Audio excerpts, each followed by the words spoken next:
Good day, Mom. Good day, classmates. I am Lord Altisong Gahid from BSAD English Black 2. My report is all about graphic novel, text talk novels, manga, fiction, doodle fiction, and flash fiction. But before that, I will ask you some questions about my topic. Yes, most of us experienced to read comics when we were in elementary and during in our high school. We love to read it because, as you can see, the drawings, captions, the dialogues, very entertaining, and of course the graphics, the colors, very captivating, very colorful.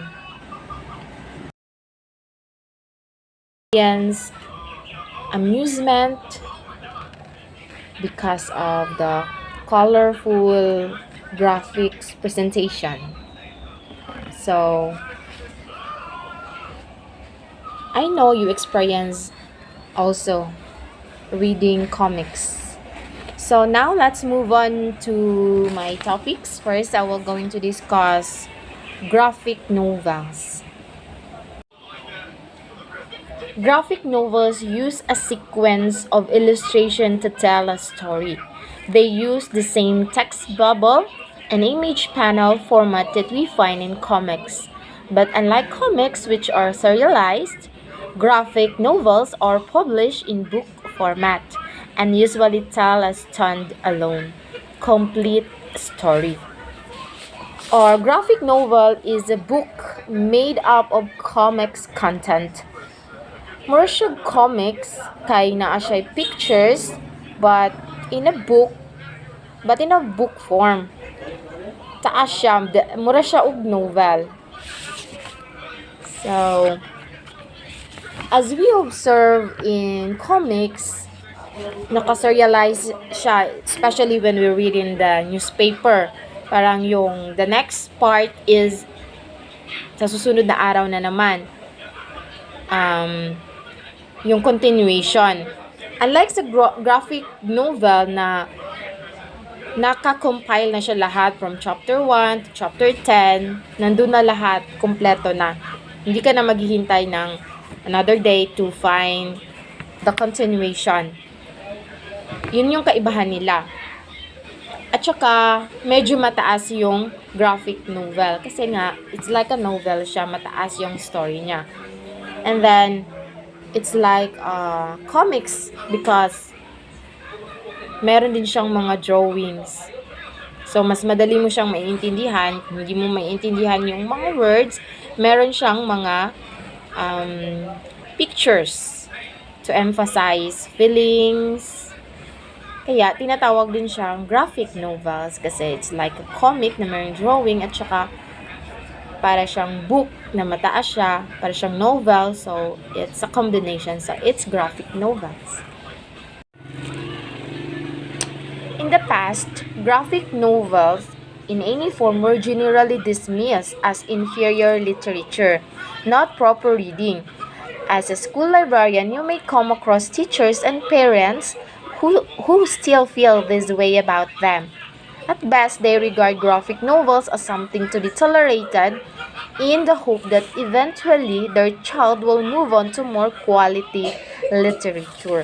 Parang nilook down nila yung graphic novel because hindi daw ito proper reading. Kasi as we observe in graphic novel, para siyang comics that there are dialogues or yung mga bang, swish, or yung mga sounds na ina-appropriate for our kids. They don't like it, especially yung mga librarians that who are very in the high standards, and also the parents, ano yung malalearn ng mga kids. But reading is reading. They cannot force the children to stop reading because na-entertain yung mga kids, and for that, madidevelop yung reading skills nila. In fact, graphic novels rightfully have a place alongside novels, picture books, and audiobooks as they offer a huge range of reading experiences. The rich and complex text also require readers to examine, decode, and combine multiple elements to acquire meaning.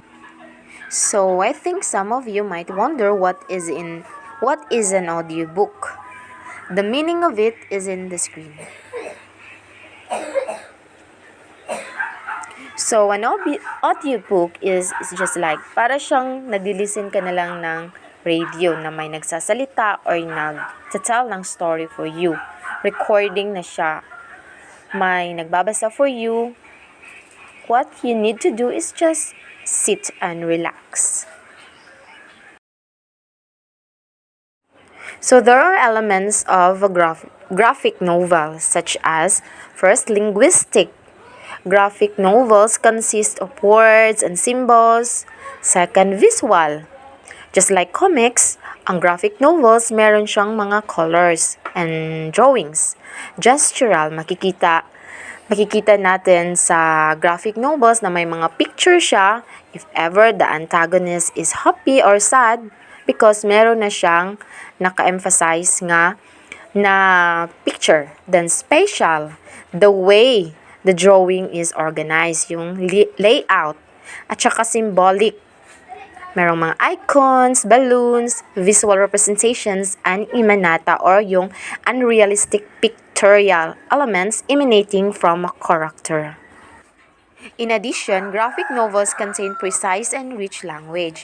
They demand the authors to be concise. They don't have long paragraphs, and the constraints of the page demand that the dialogue is kept to a minimum.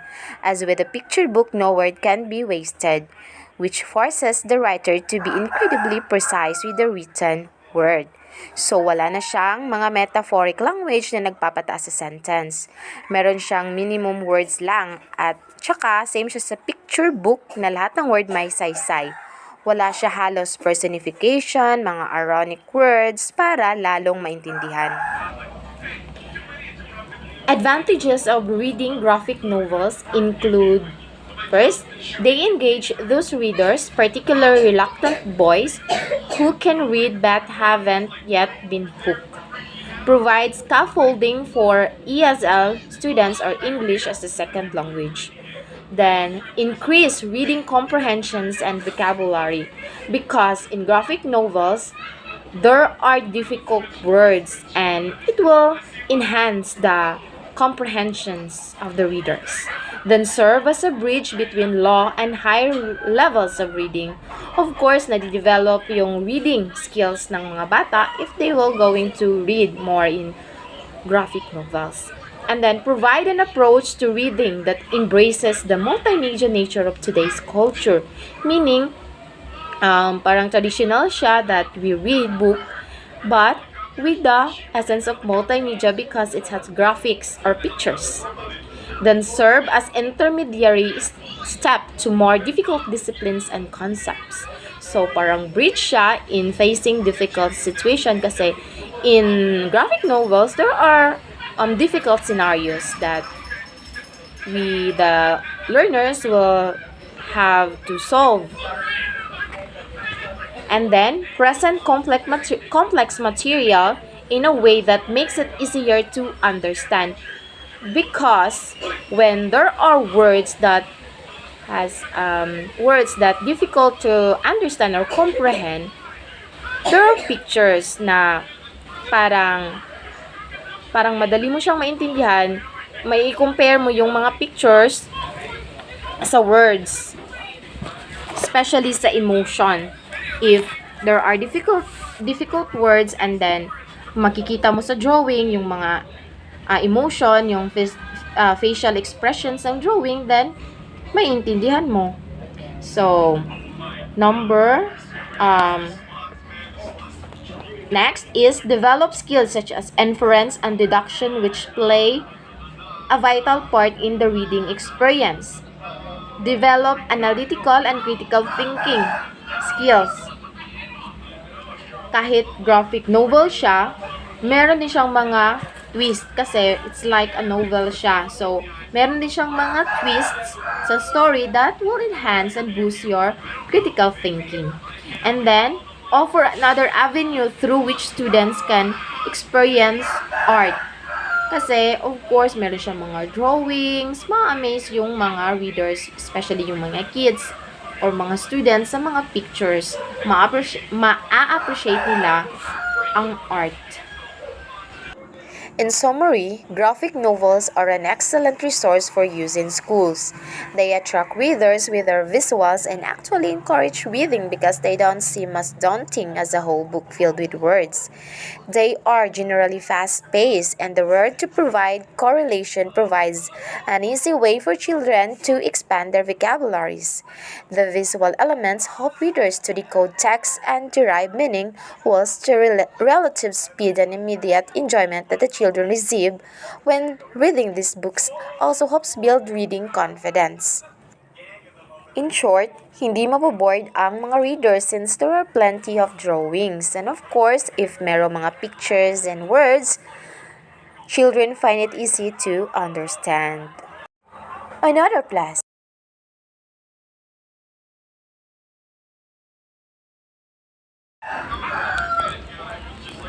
Text talk novels. What is text talk novels? The story was told through dialogues in the social media or social network. The information of the whole work can be read at the websites and exchanged by chat or using any. Stories told almost completely in dialogues, simulating social network exchanges. Ito yung nasa Wattpad, yung makikita natin sa yung nagpa-pop up sa ating Facebook, yung mga yugto, mga novels na makikita natin sa Facebook. I know na nakabasa na tayo nito. Meron siyang a little bit of video, and then if you install that one, then you can view or you can see the whole story. You can read the whole story. So that was an example of text talk novel. Parang yung may mga conversation na in the social network ginagamit. Social network website yung ginagamit. So there are characteristics of text talk novel. First is cliffhangers are common. Meaning, yung an ending to an episode of a serial drama that leaves the audience in suspense. So, yung text talk novel pala is para din siyang novel. Meron din siyang suspense na parang may excite ka kung ano ang susunod na mangyayari. So, parang mabibitin ka. Kaya, kailangan mo talagang abangan yung susunod na kabanata. No? Kasi merong mga bitin, mga kinakailangan mong subaybayan talaga in the next episode. So second, vowels are not written in SMS slang. What? Anong ibig sabihin nito? Meaning, ang SMS lang yung mga before, and then isusulat mo is yung B tapos 4, yung mga yung shorten, yung mga BTW, OTW, on the way, ganon. Murag mga text messages, dili siya pwede. Kasi even though it's in social media, pero din siya, meron siyang format, meron din siyang formal way of writing na hindi inaalaw yung mga ganong klaseng mga slang words. Kasi in a form of book pa rin siya, pero in advanced technology na, gamit yung social media. And then, plots are usually about love and passion. As you can see, meron na naman ditong, I know, marami ditong nagbabasa ng mga novels online. Kasi kadalasan, hindi mga action, kundi mga love story at saka yung mga passion, ganon, na mga story. Then, number 4, there are times that you need to pay for the next episode. Kasi, bibitinin ka talaga. Kasi you have to wait for another episode.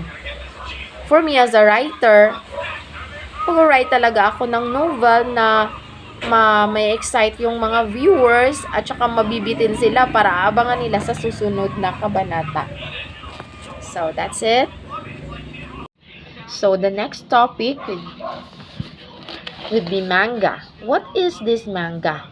In Japan, manga art is highly respected for its ability to create distinctive characters and imaginative stories.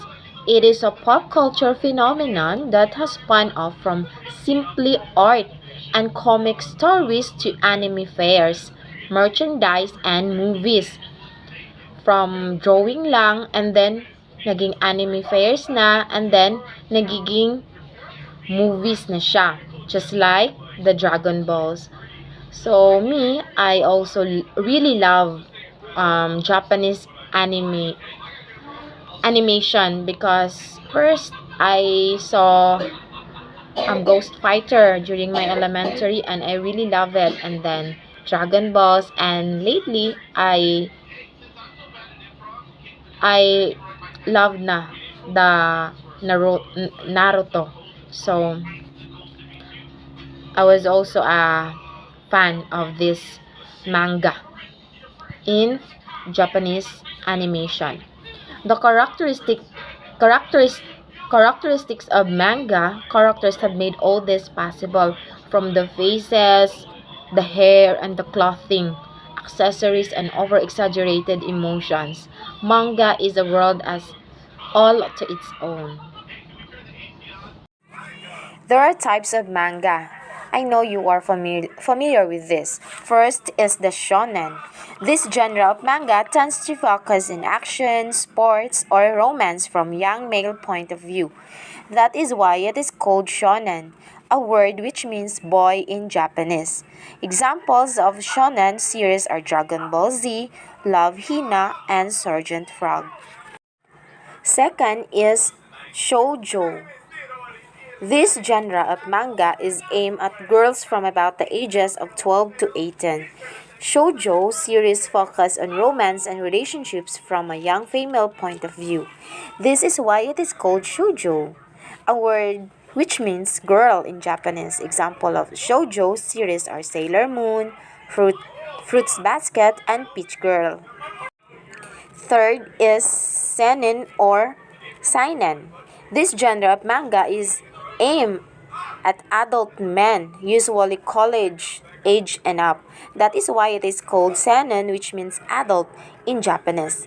Seinen manga are similar to shunen manga, except they tend to contain more mature content on topics. Example of seinen series are Ayuri, Aoshi, and Battle Royale. Fourth is Josei, pronounced as Josei. It's a women's manga, not men's manga. This genre of manga is aimed at adult women, usually college age and up. That is why it is called Josei, which means ladies in Japanese. Josei manga are similar to shoujo manga, except they tend to contain more mature content and topics. Examples of Josei series are Happy Mania and Honey and Clover. Lastly is the kodomo. Ito yung favorite ng mga children. Mas ako favorite ko to. Kodomo is the Japanese word for child. Children's anime and manga. Japanese kodomo manga with a target demographic of children. Example of this is Doraemon. Elements of a manga. Face. The face is the first characteristic you notice in a manga character, with overemphasized eyes, an almond-shaped face, and a very small mouth. The face stands out over the rest of the body, with a rapid switch from distance to close-up shots. The face is key to drawing you into the character and keeping you in the emotion of the story, even though meron silang malalaking mga eyes and tsaka yung iba't iba yung shape ng mga face nila, tsaka sobrang liit ng lips nila, pero I know most of us love it. Hair. A manga's character's hair is a key characteristic and therefore need to be elaborate and eye-catching. It is not uncommon for the character's hair to be long with many lines and of an abnormal color. This is the look of traditional Japanese manga characters and creates a visual dynamism that separates these characters from mainstream animation that comes out of the United States. Now, in Japanese animation, iba't iba na yung color ng hair. Like, meron ng orange, kadalasan orange yung color ng hair nila, at saka merong violet. Ito yung nag-a-add ng beauty ng Japanese animations like manga. Clothing and accessories. The way a manga character dresses and accessorizes represent who and what they are. For example, if the character is of a spiritual nature, then they might wear a cloak or a piece of cloth that floats to represent the spiritual plane.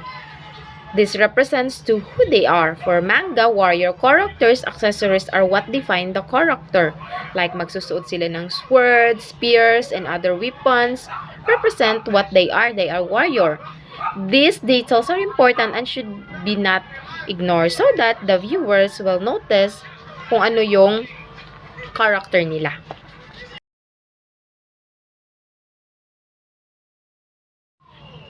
Exaggerated emotions. Manga characters are known for their over-exaggerated emotions. When a cartoon character cries, visible tears fall from their face, but when a manga character cries, it rains down in buckets. Meaning, parang iyak na sila ng isang balde. For example, yung nakita ko si Naruto na umiyak siya na super ang dami-daming tears na parang exaggerated na yung cry niya kasi sobra-sobra na.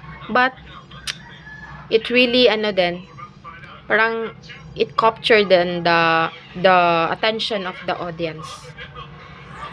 Digifiction. With that strategy. Digifiction is a literary experience that combines three media: book, movie or video, an internet website, in order to get the full story. Students must engage in navigation, reading, viewing in all three formats.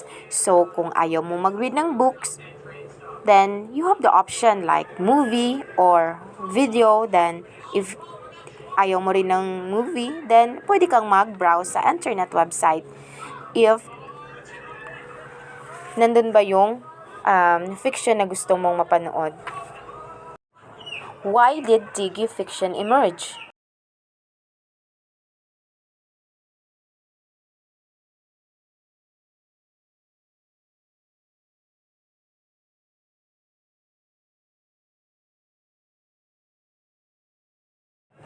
What do we need to know?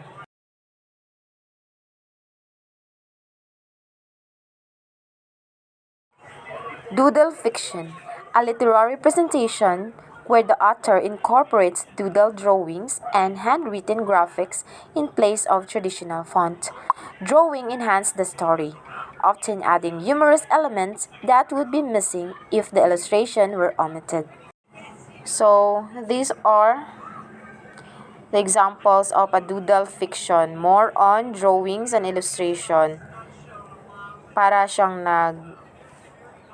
nag-tell ng story but in the essence of drawings and illustrations. Characteristics of a doodle fiction. Simple drawings that can have concrete representational meaning or may just be composed of random and abstract lines. Doodling engages the brain's executive resources, processes that help us plan, multitask, and concentrate. It also acts as a mediator between the spectrum of thinking too much or thinking too little and help focus on the current situation. Mathematicians and scientists use doodles to explain complex theories and equations. And of course, example of this are businessmen, using map for their business and then plans and strategies para it could be easily understood. Elements of a doodle fiction. Plot. In fiction, the structure of interrelated actions consciously selected and arranged by the author. Characters is a person in a narrative work of art such as a novel, play, television, series, or movie. The character can be completely fictional or based on a real-life person. Setting. The setting is both the time and geographic location within a narrative or within a work of fiction. Person point of view is essentially the eyes through which a story is told. Theme. In works of fiction, a theme is the central idea. Style. Doodles are simple drawings that can have concrete representational meaning. Flash fiction.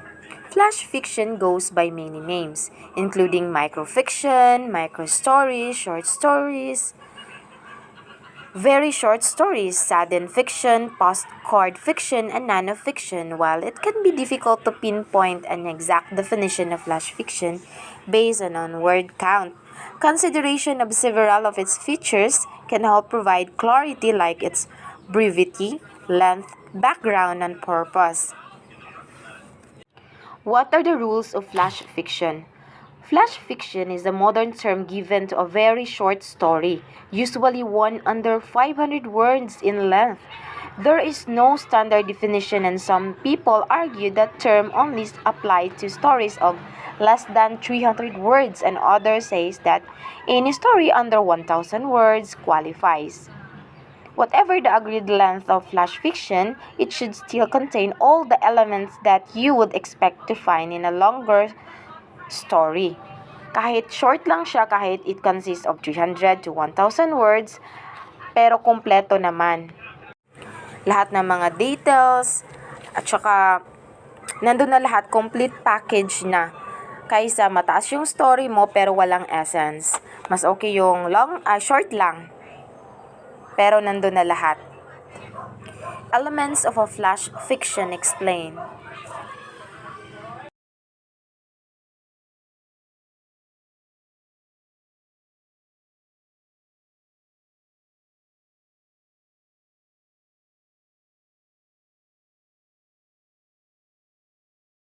The essentials of flash or micro fiction.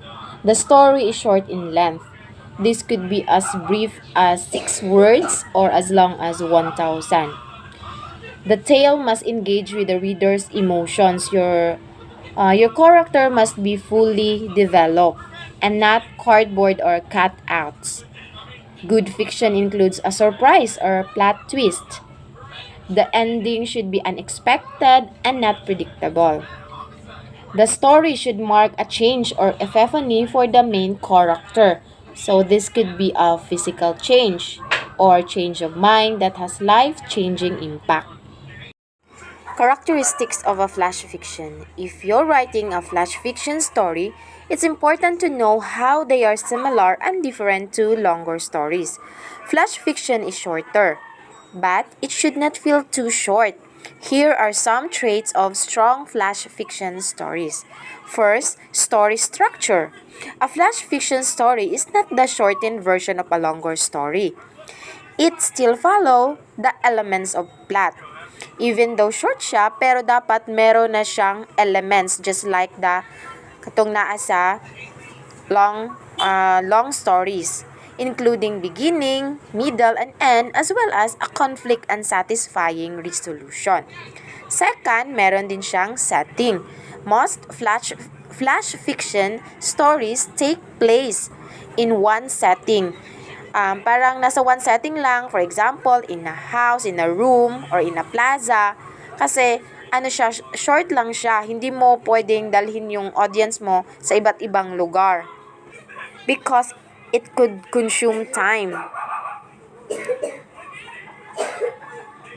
As moving between location uses up too much space also, it allows the writer and reader to focus on the plot. Number 3, characters and backstory.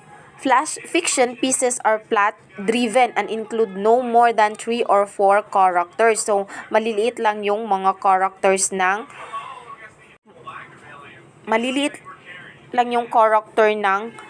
flash fiction kasi it's flash. Um, Madali lang yung story. Shorten lang yung story. Characters and backstories. Um, they may include some character development, but too much backstory can use valuable space. So, the writer should avoid that. Number 4, description. Description, one may think that flash fiction stories are short on description to save space. However, a strong piece can balance vivid descriptions with a quick moving plot. Stories that lack description are not satisfying to read, and a flash fiction piece should feel complete. Just like what I've said, even though short, fiction siya, short story, pero nandun na lahat. Nandun na lahat yung masasatisfy yung reader. 6-word flash poetry. 6-word stories are especially challenging to write. They have no beginning, middle, or end, but tell an entire story in only 6 words. So here are some of the examples of 6-word stories. I was born but never lived. A blade's your worst best friend. The bag was full of crumbs. I tried. I failed. I'm sorry. I willingly gave my last breath. Remit my friend after my funeral. And the most common one, for sale, baby shoes, never worn. 4 elements that every flash fiction piece needs to have. Realistic characters, settings. The obvious concern in flash fiction is how do I make my characters and setting real in 1,000 words or less? I have a few suggestions for you. First, show us things about your character settings that make them unique. In other words, keep the boring stuff. Your readers can feel that on their own. Stick with one character point of view if possible, or maybe two. Whenever possible, write dialogue that both advances the story and reveals character. Solid plot structure. My story can only be 1,000 words long. Do I even need story structure? Of course, you do. Perhaps now more than ever, a solid percentage of the story's spaghettis rejects are for one reason. Nothing is happening. Adding story structure and having a recognizable plot can help you get published instead of rejected. Here are some ideas on how you can do that better. Establish a recognizable beginning, middle, and end. In your beginning, start with gripping or hook, just like in a novel, to pull us into the story. Your end line should also pack significant punch. Remember, above all else, something has to happen. Gripping conflict tension. If you haven't heard by now, great fiction of any length needs both conflict and tension in order to drive the characters and the plot. So, it's better na meron talagang conflict and tension para exciting yung story. Even though hindi siya lengthy, pero may excite. An excellent editor. Yes, you need to pay your flash fiction the same respect you'd pay your novel by ensuring that it is well edited. Some of us are capable editors on our own, but that doesn't mean we shouldn't get help here. Here are the practical editing strategies. First, remember that every word is to your benefit. Utilize others and make sure that you follow all submission guidelines.